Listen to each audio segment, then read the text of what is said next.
right. Well, you guys hear that music. You know what time it is. We are live in the locker room. We are back. We were off last week. It was Thanksgiving. Hopefully, you guys had a lot of food. Hopefully, no family fights. And hopefully, you guys had a great Thanksgiving. So, we're back in the locker room. You guys excited to get after it. There's a lot going on in the football industry. So, we're not going to waste your time. I am your host, Coach Terrence Wood, and let me introduce my brother that holds me down every single Thursday to the far right of my screen. That is none other than the one from St. Louis, Q, the Guru. What's going on, Guru? What's going on, Coach, man? A little bit of a hiatus, man. We back at it, though. Had to get our We back macaroni at and it, cheese brother. on. Yeah, we There had you to get go. back at it, man. So, yeah, man, let's get into it. Let's break the huddle, man. We got Big Shiv on, and then let's get it going. All right, baby. Well, hey, you guys, the person that I have in the middle of the screen, that's who it is all about tonight. This is somebody for a lot of you guys doesn't really need an introduction. I mean, when we start getting into accolades and what somebody has accomplished in the football industry, it doesn't get much better than our guest tonight. This gentleman is somebody I've known since I was a teenager. He was a phenomenal wide receiver at the University of Colorado, high school All-American coming out of Southern Cal, and then went on, you guys, to get drafted in the 5th round by the Cleveland Browns. Also has played for the Dallas Cowboys, who a lot of you guys are watching tonight, and the Atlanta Falcons. And then you guys really got into coaching and has been an amazing coach. Is well known and respected throughout the football industry, and has coached many top-notch players and also mentored them off the field as well. So I'm excited because this gentleman has done something that I don't think has ever been done in junior college football. And in his first season, you guys, they won a championship, and not just a championship at Chaffee JC. They went undefeated, you guys. And he had a small timeline to do it. So tonight, I am excited to introduce my brother. I had a chance to actually play with him twice in college and Arena Football League, but that's none other than Mr. Darrin Chiaverini. What's going on, Shiv? What's up, T Wood? What's up, Q? Hey, man. What's going on, my man? I appreciate the intro, man. I'm gonna hire you to be my agent, T Wood. I'm open, man. I'm multitasking. When you got 4 kids, you got to multitask. But hey, man, you're out here looking like Nick Saban out in Southern California. I mean, let's get into it. First, for those that don't know, we got the topics right there on the bottom ticker. And this gentleman has a lot of great information to share. So let's get into it, Shiv, because obviously, I played with you, man, and enjoyed you as a teammate, always held me down. And then also, man, it was like right after you got out of playing ball, you went pretty much right into coaching. So what was it about coaching that made you say, this is where I'm going to hang my hat? I mean, for me, I've always loved the game of football. Obviously loved the strategy behind it, the concepts, the schemes. It's not just about, catching balls and scoring touchdowns, but for me, it went a lot deeper than that. And so I really enjoyed, all the things that went into the preparation of playing a football game. And so even when I was in high school, I always knew I wanted to coach. And, I didn't know how long I was going to play college football for, but having a chance to play at the University of Colorado, then get drafted in the NFL and play 7 years professionally. And, I knew once I got done playing that I wanted to give back to the kids and help them, be successful. And, I know there's no better avenue than coaching in college football. And so I've been coaching college football now for 17 years, and I was fortunate to get my first head coaching job at Chaffee this year. And it's been a sprint. And they always say that a season is a marathon, but this season was a sprint, man. Because from day one, when I got the job, having 0 players at the end of May to try to get a team ready to compete, in September. I mean, dude, I don't know if it's ever been done before. And if it has been done, I don't think no one's ever gone undefeated. This year we finished as the only undefeated team in Southern California out of 37 junior colleges. And, it's an all freshman team. I mean, these kids are all freshmen. So we only had 5 sophomores on the team. That's crazy. And so for us to beat good football teams like Pasadena City College, who historically is one of the better junior colleges in California. Santa Ana Junior College is one of the better junior colleges in California. To beat teams like that with all freshmen and putting a team and the staff in 6 weeks, man, was unprecedented. And I'm truly grateful for the players and the staff because it's been a lot of work, man. I'm going to enjoy this Christmas break coming up soon. Definitely. No, definitely. You deserve to, man.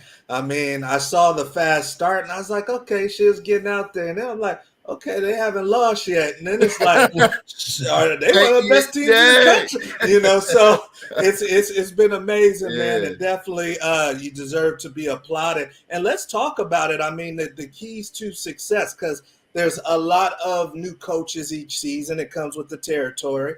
We're seeing college coaches being shifted around, and everybody wants to get out the gates. But you were able to actually do it, and like you said, with a short timeline. So in your mind, and you've been around so many great coaches, man, what are those real 2 or 3, 4 keys to getting out fast, starting something new and having fast success? I mean, the first thing you got to do is you got to build a roster. And so for me, I built the roster there was no players, so it wasn't like we were just trying to fill in holes or we got to fill in holes here on defense or fill in holes here on offense. It was literally going out to schools. When I first got hired at the end of May, most high schools in California, they get out like June 15th, and then they're on summer break. So what I did was I told our athletic director, say, look, we don't have any players, so I'm not going to be in the office very much. I'm just going to be on the road recruiting. So I spent the next 2 or 3 weeks just on the road, hitting local schools, talking to coaches, talking to players. The good thing is I'm from this area, so a lot of coaches know me. Plus, I've been recruiting this area in the Inland Empire for 15, 16 years. So I have a lot of connections. So I was able to kind of make inroads a lot easier than a guy that didn't know the area. And so I was able to sit down with a lot of good players and get them flipped over to Chafee just because of my proven track record as a coach, my background in the National Football League, my track record as a Division I, not only player, but coordinator at a Power 5 level. All kids want is they want to know that you know what you're doing and are you going to help them? That's all they want. And so I think I was, with my track record and my background, they could see that I knew what I was doing. And then once they got to know me, like, hey, Coach Chev, he knows he knows his stuff, man. Let's go do something special together. And so I was able to keep a lot of local kids home, and shoot, man, the rest is history, man. Averaging 46 points a game, over 500 yards of offense a week. I mean, with all freshmen. I mean, that just, I know how good California community college football is because I'm from this area, and it's good football. We can compete with a lot of other college levels, and so, man, it's definitely gratifying. And, I'm proud of our players, proud of our staff, and shoot, man, I kind of look back, I'm like, man, how did we do that? How did we just do that? Yeah. Well, I just listening to you now, which one is more difficult? Is it the staff and really getting a staff that speaks to who you are, or is it the talent, the players? Which one was more difficult? It's the talent. It's the talent. I mean, okay. I always say this, there's a lot of great coaches out there, but there's no great coaches without great players. I mean, okay. You look at Phil Jackson winning 10 rings. Well, you don't do that without Michael Jordan, Scottie Pippen, Shaquille O'Neal, Kobe Bryant. I mean, I'm not trying to compare it to that, but in order to be a high-level college coach, whether you're in Alabama or Clemson or wherever it may be, you better have top talented. You got to have the horses, You got to have the horses, and we were able to. The good thing about the junior college level, especially now with the portal, the way the portal is kind of spinning around, is that there's not as many scholarships to go around for high school kids. So there's a lot more opportunity at the junior college level to get quality kids that normally probably would have got a Division I offer or would have got an FCS offer, but everybody's chasing the portal. Everybody's so intrigued with the portal, and they're trying to fill their rosters with older kids that a lot of these high school kids now, they lingering killers. And the junior colleges are getting better. They're getting better talent. So it's really, I saw that because we have a lot of players that are freshmen that are Division I players and for whatever reason got overlooked. So they're making noise now, though. They're going to get the attention and they're going to get scholarships when it's all said and done because the four-year schools are going portal first, JC second, high school third. So we're in that mix. Wow. Thank you for sharing that. And I know a lot of you young athletes are listening, maybe waiting by the phone. That's why we have the locker room available Definitely. for you so you guys can hear it first. So, and speaking of, well, first, let's get into the comment section. I see Ramel. What's going on? Superstar cornerback out of New York. May go the prep school, junior college route if he doesn't go straight to play in the university. I see the great Jimmy Rucker Big says Jimmy. California JC football is different, and at Chafee, that's major. For a long time, the Mission Conference has been had the area on lock. So yeah, that's definitely there's some talent out there in that area for sure. So while we're speaking of the portal, and it's about to get popping, you guys next week because December 4th. And our athletes know that is when these guys can officially jump on in and sign with other teams. But we're already seeing people make commitments to the portal. We know that the coaches are deep in the portal and the GAs. And I'm so glad to have you on tonight, Shiv, because I want to talk a little tampering. And you've been at major programs, Colorado, recently at UCLA. Mm-hmm. In your opinion, man, how much tampering is really going on a percentage basis at the Division I Power 5 level? Do you think a lot of these kids are jumping in the portal because somebody told them to? I think the high profile kids, I would say yes. I wouldn't say that's the case for all the kids that jump in the portal. I think there's tampering that goes on either through, it might not just be directly through the coach, but it's probably through their high school coaches, people that know the kids. So, if they're doing it the way I think they're doing it, they're probably going through third parties to see where a guy's at, feel where he's at, and I think until they get some legislation on the portal, it's going to turn into what it is right now. And right now it's out of control. I mean, it really is. There's really no rules in place for when a kid can really jump in or stay in or how many times. I know they're trying to pass it to where it's only a one-time deal. My opinion, the way you want to fix this issue is that you make the portal two ways. They got to be 3 years out of high school, or they got to be a graduate of college, and that allows kids to face some adversity, because everybody's going to face adversity. The problem right now is a lot of these kids are first-year college students, or maybe a year and a half into their college career, and they face some adversity because it's a little bit harder than high school, and they go, "Mom and Dad, I want to leave." Well, shoot, man, if that was the case, I would have jumped in the portal too at Colorado, because I had tough days. I had days where I didn't want to be in Boulder because, I didn't have a good practice, or I wasn't playing as much, and I was backing up a first-round draft pick. And, you got to go through those. Those are what's called maturing as a young adult.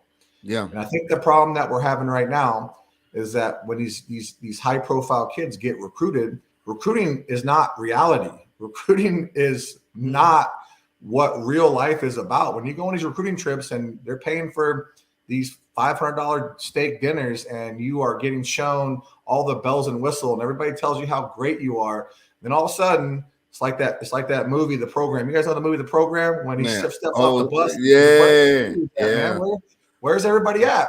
Well, now it's real life. Now you got to work. Yeah, so, live bullets. I'm not against the portal. I think when people get all upset, well, coaches do it too. Yes, I get that they do it, but there's got to be some kind of structure that makes sense for everybody. Like let's set some boundaries here that make sense, because right now what you're seeing more kids in the portal than there is scholarships available, and so what's going to happen is a lot of these kids are not going to have their school paid for anymore. And mom and dad are going to be like, "Hey, my son's a really good player, but yet he's still in the portal." Yeah, because they're on to the next. Who's the next? Who's the next? Who's the high school kid I can go get? Who is the other portal kid? I mean, I saw some kind of stat. There's over 1,000 guys in the portal already.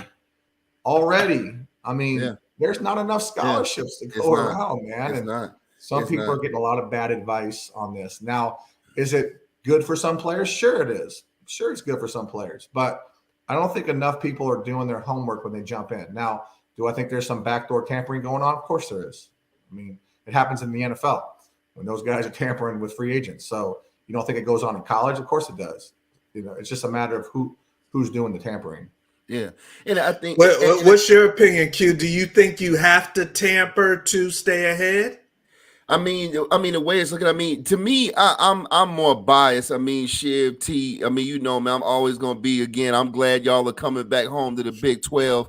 I blame the SEC for a lot of this. I really do. And I mean, I'm sorry for any SEC fans out there if I'm rubbing you the wrong way, but to me, I know that this has been going on, for decades, but I'm saying to the magnitude that it's going on now, I feel like the SEC was the main culprit in these kids chasing a bag the way that they are now. And everyone else is having to follow suit in order to keep up with that particular conference. So now it's like you were saying, Shiv, it's like, well, if I'm a high profile kid, it literally, man, it's like, that's all. I'm just going to where it's like, it's free agency now. Like, you're in the league. I'm just going to wherever the biggest bag is. It's not the kid's fault. It's not the kid's fault. Or I'm going to head to Utah and go get me a pickup, right? You see what I'm saying?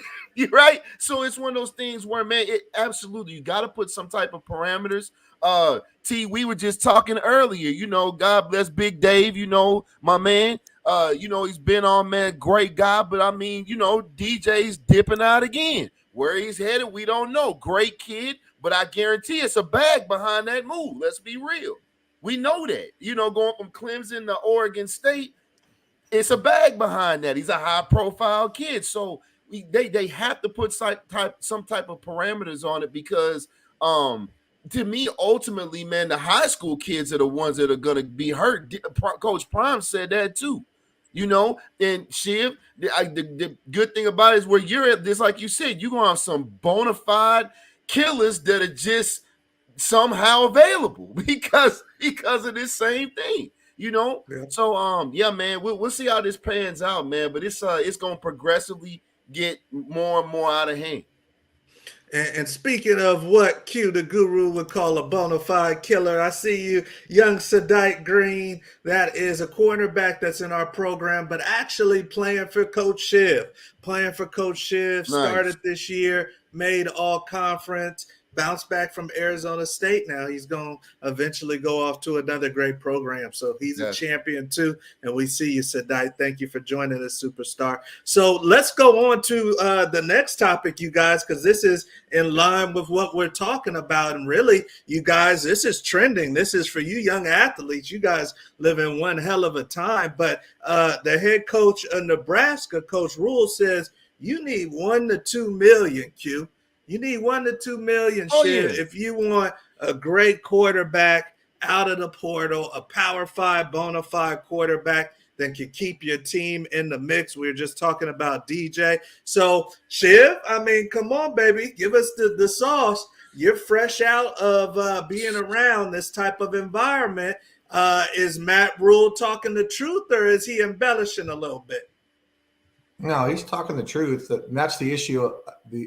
The issue that we're having right now in college football is that it's a $1 billion industry. There's a lot of money at these universities. Now, if you want to level the playing field, and I know what Matt's talking about is, and what Coach Prime's talking about, because I heard him too, is that what this needs to turn into is that there's 4 power conferences right now, with obviously the Pac-12 kind of getting dissolved. So you got 4 power conferences. You need to have a salary cap. And you need to have someone that can manage the salary cap, because if you want to level the playing field, then okay, let's all play with house money. This is how much money you get. We're going to manage this money. That way you can go sign a quarterback. You can go sign a top wideout. You can sign a left tackle. You can sign a pass rusher. But then for a fact that you're trying to track this money, because right now money gets thrown around on these NIL deals that who knows who's actually watching the deal, who's actually looking over the paperwork. I mean, it's being run through collectives who are so-called involved with the school. They're just boosters. That's all they are. So they just made up this word called collective, so you don't call them boosters anymore. Right. But they're just throwing money around to sign the top kids, which is fine. But if you want to do this, let's just make it transparent. Let's keep track of the money. And now everybody has a chance to win. Because right now, the way college football is set up, there's only about 5 to 6 teams every year that are going to have a chance to win the national championship. That's it. No one else is competing for that national title because they don't have the horses. They don't have the dogs up front on both sides of the ball to do it. I mean, Colorado ran into it this year. I mean, I thought what what Dion did was unprecedented in college football. To flip a roster the way he did, he definitely exceeded expectations. But at the end of the day, a lot of those guys are in the portal for a reason. I mean, they're there because they're not playing where they're at unless they're getting a bag to jump in the portal to go be an impact player somewhere else. Yep, there you go. I know CU doesn't do that. And I heard Coach Prime's – I heard his remarks about, well, we're not an ATM. If you're going to come to Colorado, we're not going to drop the bags, and they don't. I was there. We didn't do that. We signed a lot of good players out of Texas, like LaVisca, and guys like Will Sherman, and guys like Christian Gonzalez, and I didn't drop no bags. I just recruited them. But in this day and age, you can't do that anymore. It's not about developing relationships, because at the end of the day, the kid might love you, the parents might love you, but if you ain't setting up some kind of deal that's going to pay these kids good money, you're not signing them. So Colorado needs to get in that game if they're going to be an elite team. If not, they're going to be, you're going to be a 7-5. You're going to be a 6-6, and you got to be okay with that, unless you're going to get in that world. And I'm sure that's what Coach Prime's going through right now. They're probably trying to get in that world, but who's writing those checks? You know what I mean? Someone's got to write those checks now, and it ain't coming from the university. It's coming from donors. Yeah, it's coming from guys that fundraise. Well, here's a question I want to ask you guys too. And T, you've heard me mention this a number of times. Because of what you just said, Shiv, what are you guys' thoughts on these kids needing representation? Because T, we've touched on this.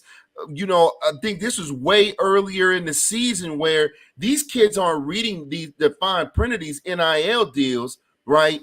And say, you end up getting drafted, you go to the league, everything fine, roses or whatever. But as far as these collectives, now all of a sudden, because of whatever agreement, they're still getting a cut of possibly what you're making now because of fine print. So my question is, what are you guys' thoughts on the universities or whoever being able to legalize these kids having some type of representation? Well, a lot of the high profile kids, they don't sign necessarily with agents. They sign with these marketing firms, and these marketing firms do their deals for them. So they do have lawyers looking over the paperwork. They do have people, especially the high profile kids. Now, the kids that are not maybe a high profile kid, and he's a 3-star kid that, just wants to get an NIL deal or get his, school, get clothes, get shoes, get a car.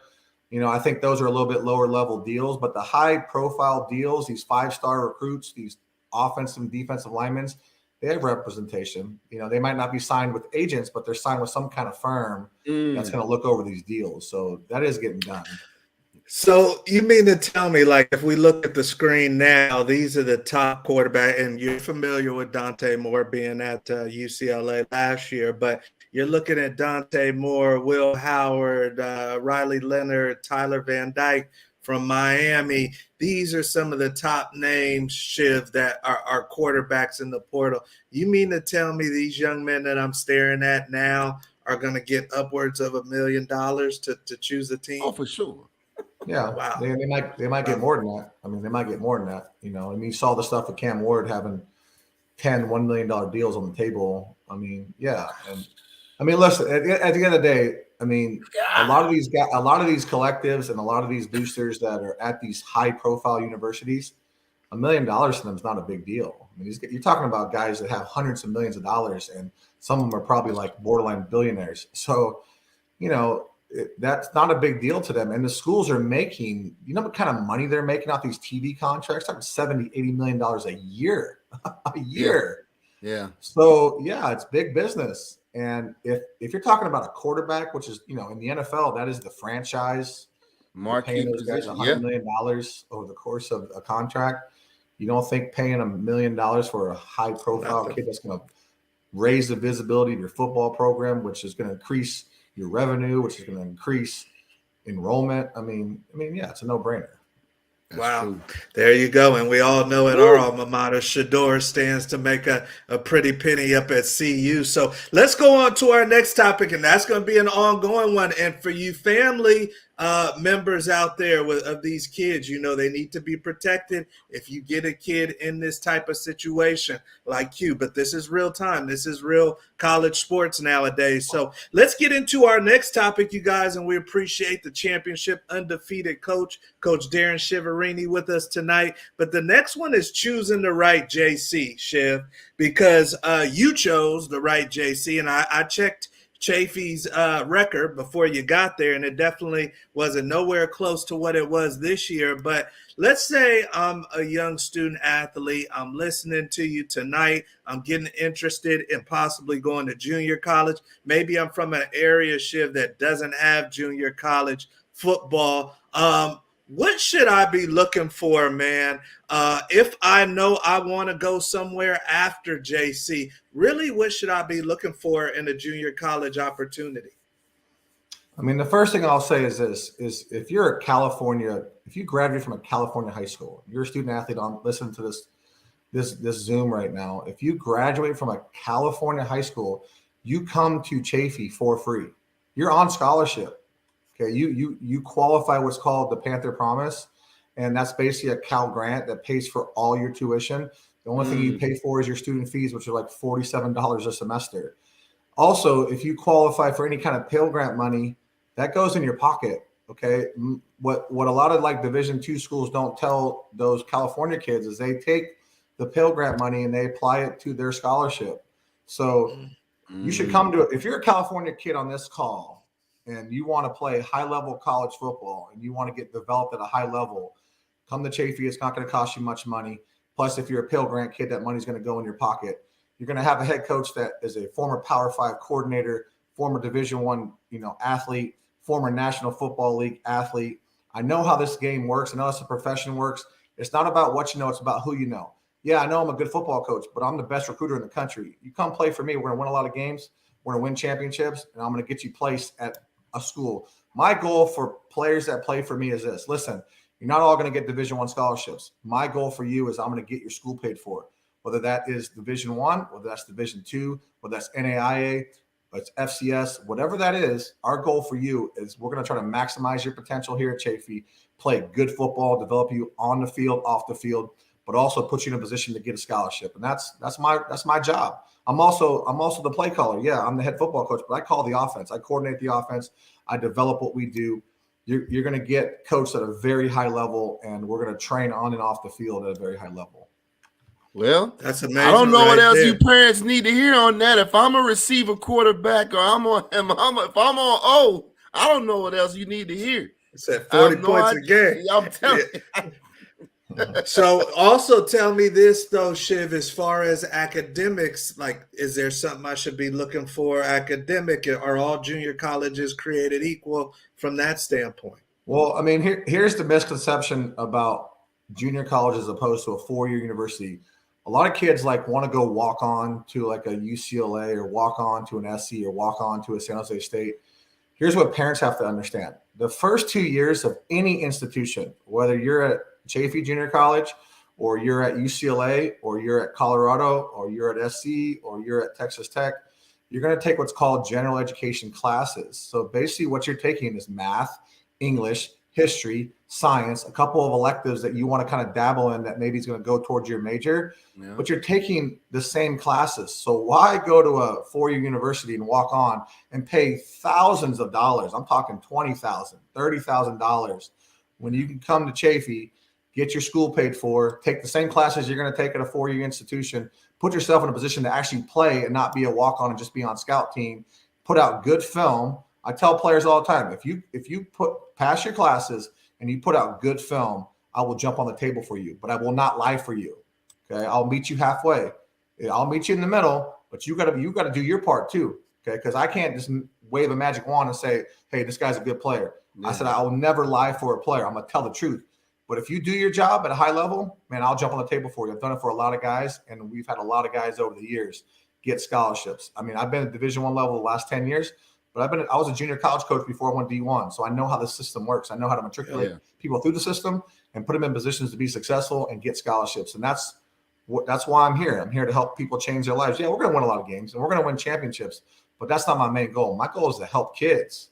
And I can do that on a high platform, especially even more now because I am a head football coach and this is my program. So I'm going to run it the way it needs to be ran. I love it. And yes, indeed. We've been in the yeah. game for a while, since Man. those Riverside JC days, talking about players and recruiting, man. So love what you're doing. And some of you guys may want to consider the junior college route. Some of you guys, that may be a route to get where you want to go faster. Don't sleep on a lot of ballers. Your Aaron Rodgers, all those guys have went that route. So you guys keep it in mind. We're enjoying our time with Coach Chiv. We got limited time left, but we are to that point of the scheduled programming, you guys, that you love. We are to the lightning round, you guys. And Coach Chiv has been the lightning round, of course. Plus, he's been through a 2-minute drill before, too. So we're at the lightning round, and this is our version, you guys, of word association, where we put Coach Chiv through a blitz. And since I know this guy, I got a pretty good blitz to put him through of questions and either or and different things like that. So he's got 60 seconds. Let me get the stopwatch ready. He's got 60 seconds, you guys. I see one of our former teammates, Ron Hollowell, texting me about this. So, wrong, but 60 seconds, he's at 0, and we're going to see what Coach Chiv knows. I know some of his players might be watching, some of his family members, some of his old teammates. So I'm going to put him through a blitz, and the number, Chiv, is 15, man. 15 is the golden number. If you can get to 15, then that's dinner on the locker room show. It's no joke. 15 is the number. So you ready to go, Big Up? Let's go, T. All right. Now, if you guys are joining us for the first time, he gets 1 for tech delay. So even if he gets 14, he's in the mix for the free dinner on the locker room show. I got him at 0. So let's go. First thing that comes to your mind, and you got to move quick. First thing that comes to your mind, Coach Chiv. All right. Number 1. First thing that comes to his mind. Corona High School. Go. The Panthers, baby. Rick Neuheisel. My head coach. Barbecue brisket or barbecue ribs? Definitely brisket. Best player you ever played against? Charles Woodson. Michael Vick. Just unbelievable. Big Mac or Whopper? Big Mac. Favorite football movie? He's rolling. Longest Yard. Cliff Kingsbury. My guy. Justin Fields. Underappreciated. 42 seconds. Chafee football. Champions. Jennifer Aniston or Angelina Jolie? Both of them. Garlic fries or sweet potato fries? Neither. Bill McCartney. Time. He's a legend. Give him that one. Okay, we'll give him. Hold on. We may have a new champion. Yeah, give him that one. He might have got that one. He might have got that. We add these up. He was rolling for a second there. All right. So we got, and then we'll revisit for the audience. We always do. But I hear you, Coach. So we got Corona High. That's 1. That's his old high school, the Panthers. We got Rick Neuheisel, old coach. That's 2. He's going with the brisket. That's 3. We got the best player. That's 4. We got Michael Vick, 5. We got the Big Mac for the 6. We got favorite football movie for 7. Cliff Kingsbury for 8. Justin Fields for 9. Chafee football for 10, the champions. He's going with both the ladies. That's 11. Neither on the garlic fries or sweet potatoes. That's 12. And then Bill McCartney, that's 13. So with the tech delay, 14.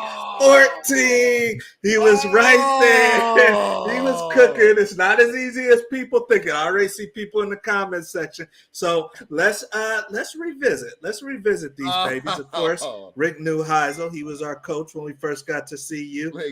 He's going with the brisket, you guys. Now, best player. You've played against a lot of great players. Charles Woodson, huh?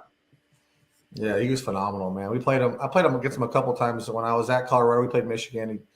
I was on one of his Heisman moments because he went up and mossed me on the sideline. And then we played it when he was at the Raiders. I was in the NFL. We played against him again. And so just a phenomenal football player. Such a good athlete, so long and fluid, man. Just They don't make them like Legit. that, man. There you go. And then he says he's going with the best football movie, The Longest Yard. Now, a lot of you guys don't know he was actually in The Longest Yard in the movie. So you got to go with the movie that you're in. Cliff Kingsbury, you got coach with at Texas Tech. And then you said Justin Fields. Did you say underappreciated? Yeah, I mean, I'm a California guy, born and raised, and obviously he plays with the Chargers. I mean, that kid is a phenomenal football player. Guys got to do a little bit better job putting stuff around that guy, and helping him be better, because that guy's a franchise quarterback, and it's a shame that he hasn't been able to. He's had big games, he's just, for whatever reason, they haven't been able to get him over the hump. And so I played against him when I was at Colorado as a coordinator. He was at Oregon, and I mean, that kid can spin it now, and I'm hoping he takes the next step here pretty soon. Yeah, he's nice. I think T-Wood, you muted T-Wood?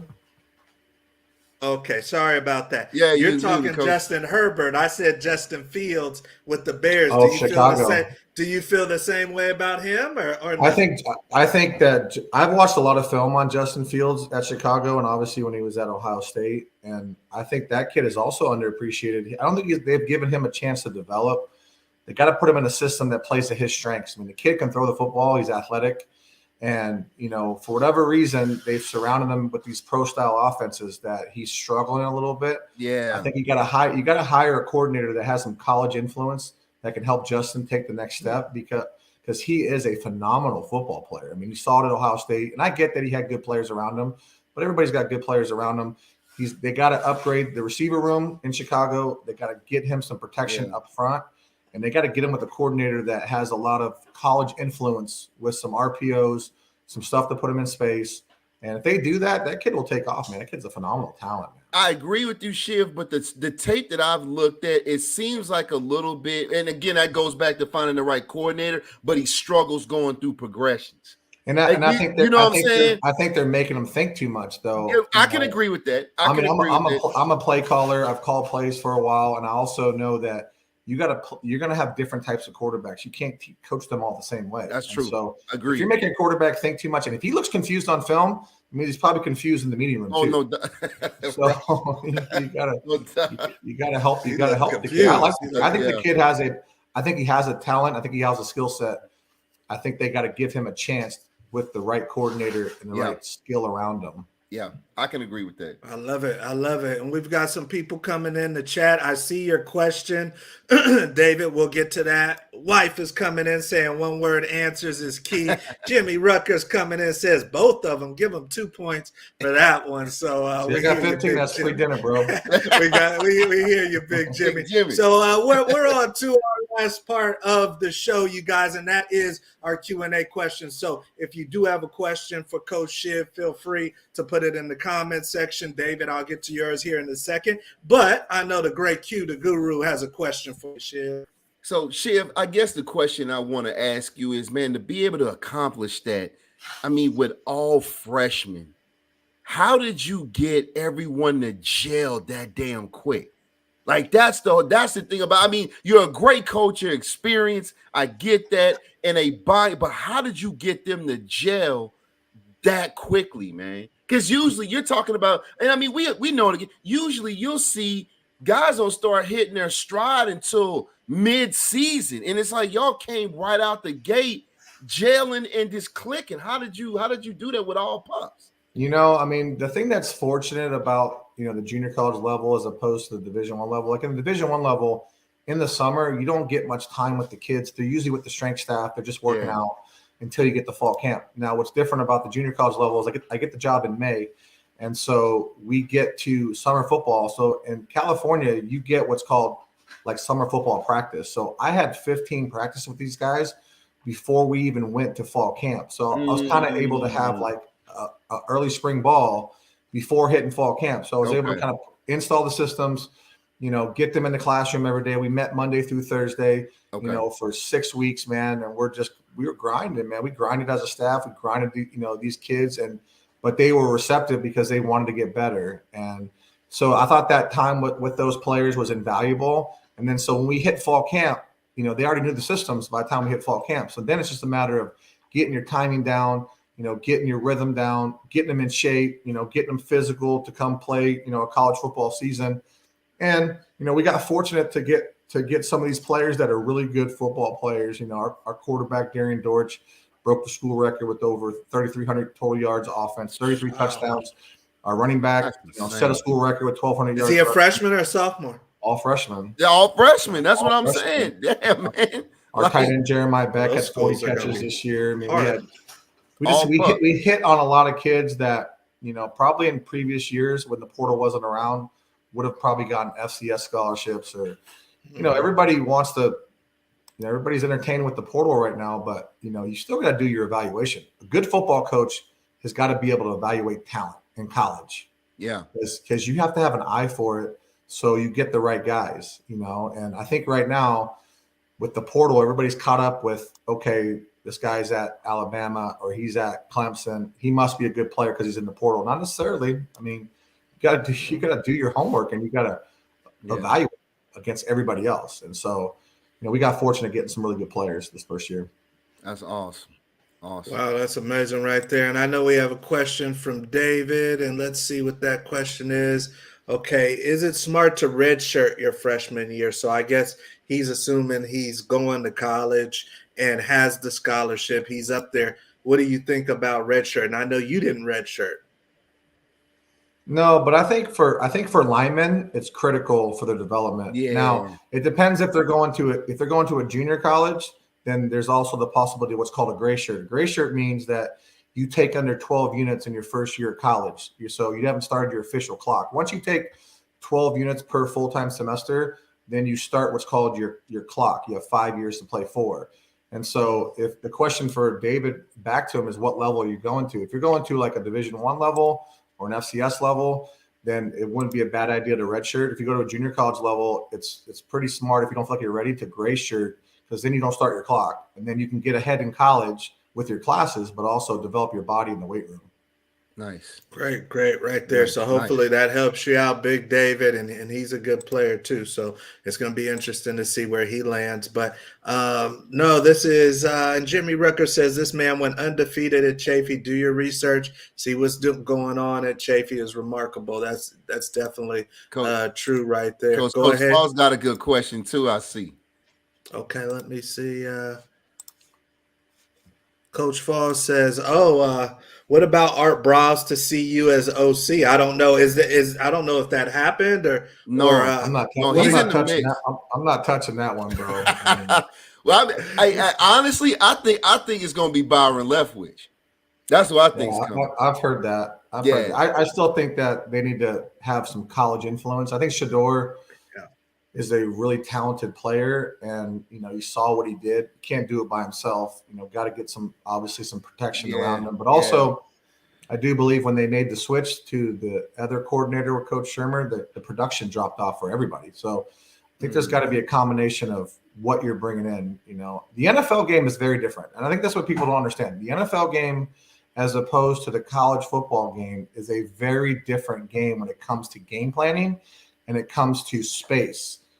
The NFL game is all played in the middle of the field. If you notice the hash marks, they're all in the middle of the field. College football is played on wider hashes, so there's more field to play with. And so the game, that's why people play a lot of spread offenses, because you can spread people out and you can generate explosive plays a lot easier in the college game than you can in the NFL game. And so that's what a lot of guys don't understand. They think because they have NFL pedigree, and although I have NFL pedigree too, but I also know the difference in the philosophies of a pro style system as opposed to a spread system, and being able to mix and match both of them. I think you can live in a little bit of both worlds, but I think that's what Shedeur needs to help his development as well. Spread's a good thing, but you also need to be able to influence some pro style under center, play action, understanding 6-7 man protections, understanding where your hots are. So I think I'll be interested to see who they hire. I think this is a big hire, because it's going to determine a lot of things for this next year. It is, but like how much? Go ahead, Q. No, I'm about to say, but like you said, Shiv, is going to come down to horses, man. It always comes down to personnel.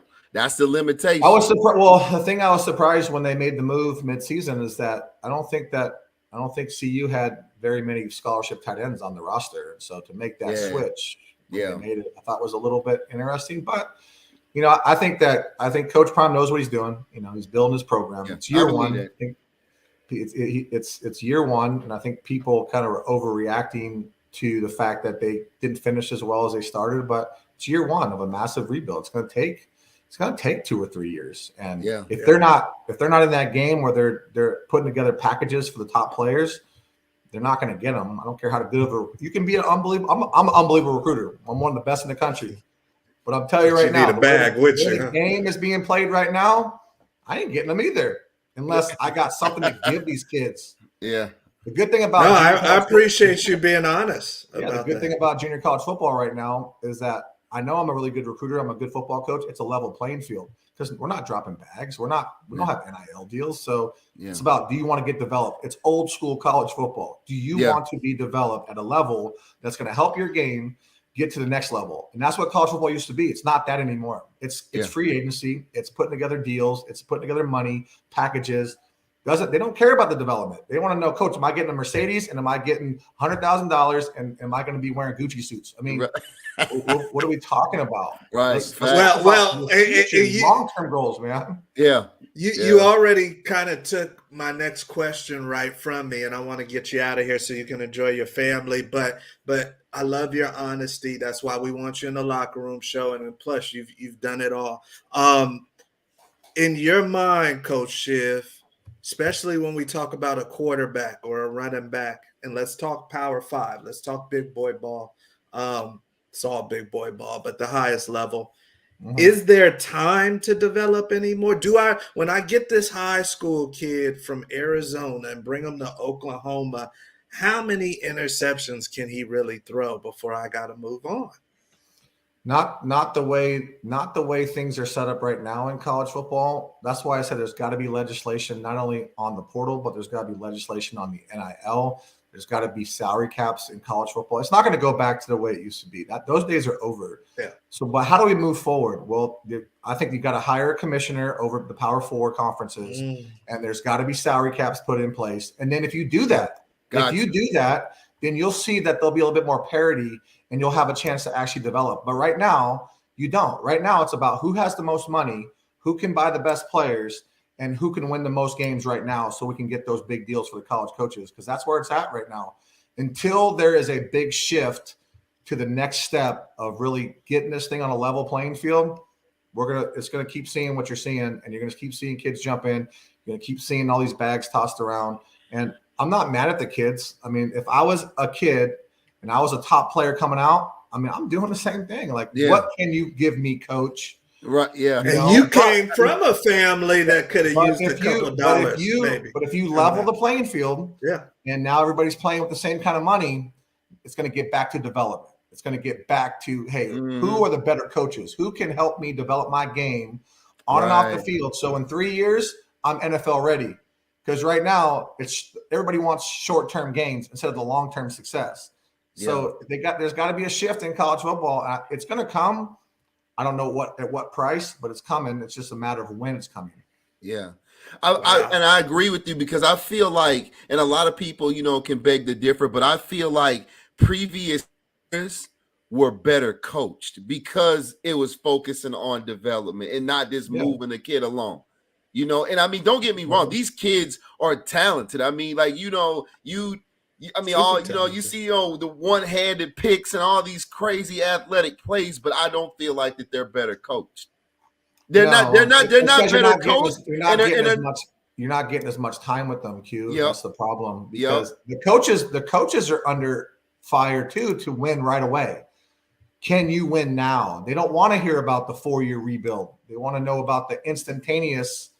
Can you flip a roster in 1 year and bring in 85 kids? That's where we're at right now, which is crazy. That is craziness, because even NFL has rules in free agency. They don't have rules right now with what's going on.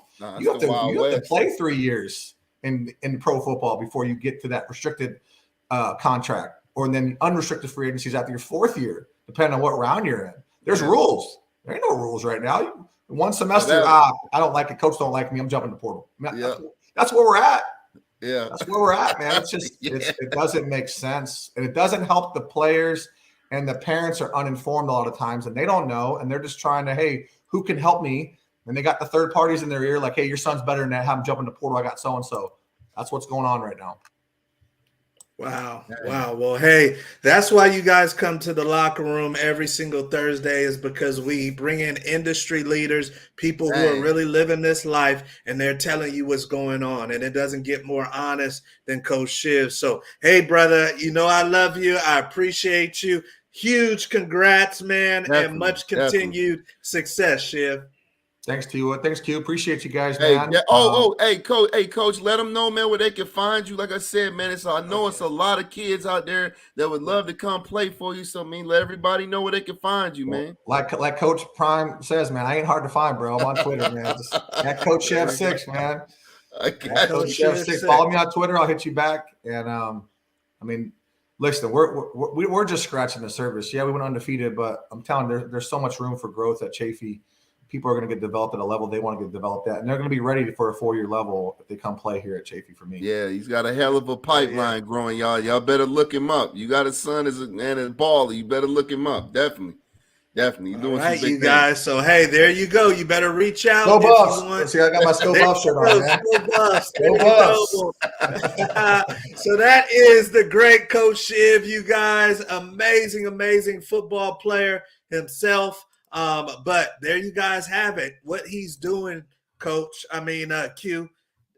It's unprecedented, I think, man. I don't think there's ever been a first-year JC head coach in Cali.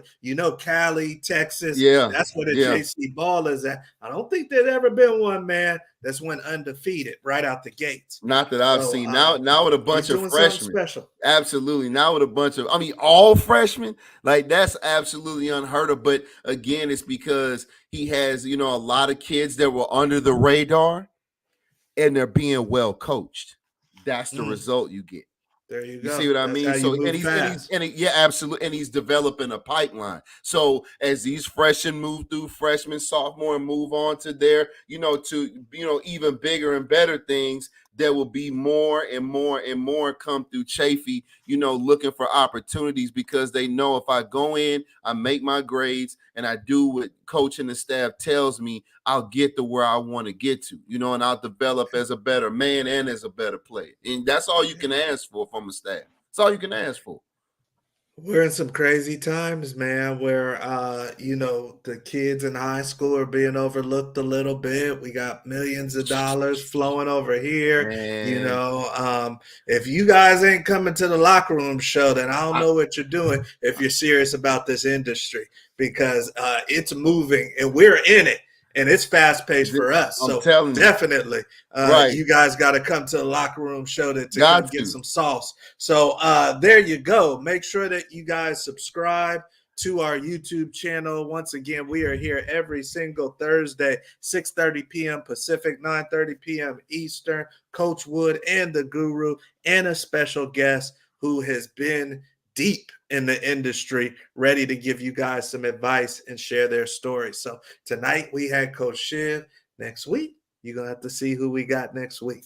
All right. A lot going on, brother. Anything for these people? We got a conference championship game. Hey, we got all of that, man. Hey, big shots out to my Jayhawks, baby. We going bowling. And here's the thing real quick, Coach. I got to drop on the people. Man, we went 8-4 with a backup quarterback 90% of the season.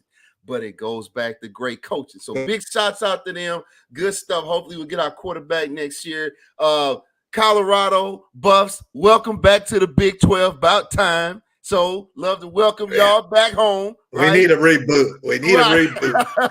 Right. Definitely.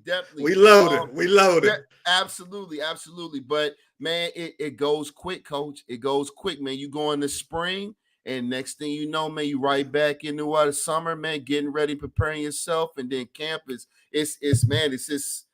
a cycle, man, but it goes so fast. So fast. Yeah.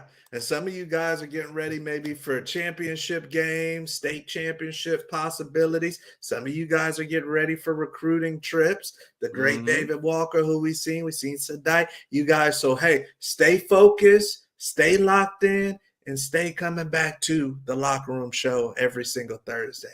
All right, you guys. Hey, go watch some football, and we'll see you next week in the Locker Room Show. Have a good one, you guys.